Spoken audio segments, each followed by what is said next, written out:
Welcome to strikers media. Myself Eshwar. August 15వ తారీఖున 3 సినిమాలు రిలీజ్ కాబోతున్నాయి. 2 తెలుగు స్ట్రైట్ సినిమాలు, ఒక తమిళ్ డబ్బింగ్ సినిమా. ఒకటి 'మిస్టర్ బచ్చన్', రెండవది 'double smart' and Tamil dubbing Vikram గారిది 'తంగలాన్'.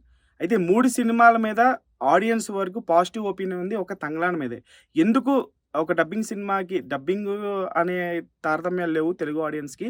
సో, పాన్ ఇండియా వైడ్‌గా మన సినిమాలన్నీ ఆడుతున్నాయి కాబట్టి, ఇప్పుడు ఆగస్ట్ 15 రిలీజ్ అయ్యేటువంటి 3 సినిమాల్లో ఒక 'తంగలాన్' మీద పాజిటివ్‌గా ఉంది. బికాజ్ ఆఫ్ దాని మేకింగ్ కావచ్చు, రస్టిక్‌గా, రాగా విక్రమ్ గారు ఎప్పుడు కూడా ఒక కొత్తదనాన్ని ఎంకరేజ్ చేస్తారు. సో, కాబట్టి 'తంగలాన్' మీద ఒక పాజిటివ్ మోడ్ అయితే ఉంది.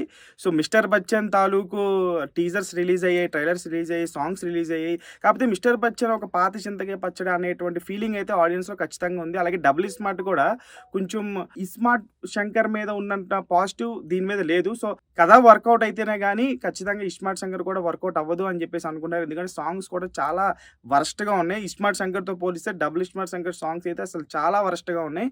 ఇంకా ట్రైలర్ కూడా అదే విధంగా ఉంది.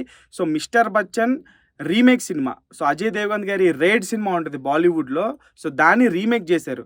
సో, 'హరీష్ శంకర్' గారు రీమేక్‌లో మంచి మాస్టర్ అని జెప్పేసి అనుకోవాలి. సో, గతంలో కూడా మనం చూసాము 'గబ్బర్ సింగ్'తో ఎటువంటి హిట్ కొట్టారో, అలాగే 'వరుణ్ తేజ్' గారితో కూడా ఒక సినిమా తీయించారు 'గద్దలకొండ గణేష్' అని. సో, అది కూడా మంచి హిట్ కొట్టారు. సో, ఇప్పుడు 'మిస్టర్ బచ్చన్' ఒక రీమేక్‌ని ఆయన తీయడంలో ఒక మంచి దిట్ట కాబట్టి, సో, 'మిస్టర్ బచ్చన్' ఖచ్చితంగా బ్లాక్ బస్టర్ హిట్ కొడుతుంది. పాజిటివ్ టాక్ వస్తాయని జెప్పేసి ఫ్యాన్స్ అందరూ కూడా చాలా ఆతృతగా ఎదురు చూస్తున్నారు. 'రవితేజ' గారి అభిమానులందరూ కూడా. బికాజ్ ఆయనకి 'ధమాకా' తర్వాత మంచి హిట్ అనేది పడలేదు. సో, ఇది కమ్‌బ్యాక్ మూవీ అని చెప్పేసి కోరుకుంటున్నారు. అవ్వాలని ఆశిస్తున్నారు ఫ్యాన్స్ అందరూ. సో, 'డబుల్ స్మార్ట్' గనక కొంచెం అటు ఇటు అయ్యి కథ, స్క్రీన్ ప్లే అంతా పర్ఫెక్ట్‌గా ఉండి, 'లైగర్' తర్వాత ఒక మంచి ట్రాక్‌లోకి 'పూరి' గారు వస్తే, ఈ సీజన్‌లో ఈ 2 సినిమాలు హిట్ అయితే ఇంక కావాల్సిందేముంది. ఇంక 'తంగలాన్' విషయానికి వస్తే, 'తంగలాన్‌కి' పాజిటివ్ టాక్ వచ్చినా రాకపోయినా సరే దానికి ఒక పాజిటివ్ మోడ్ ఉంది కాబట్టి థియేటర్స్‌కి అయితే జనాలు వెళ్ళిపోతారు. సో, కంటెంట్ స్పీక్స్ ఏదైనా సరే. ఈ 15వ తారీఖు రిలీజ్ అవ్వబోయేటువంటి 3 సినిమాల్లో కూడా కంటెంట్ ఏది బావుంటే అదే ఆడుతుంది.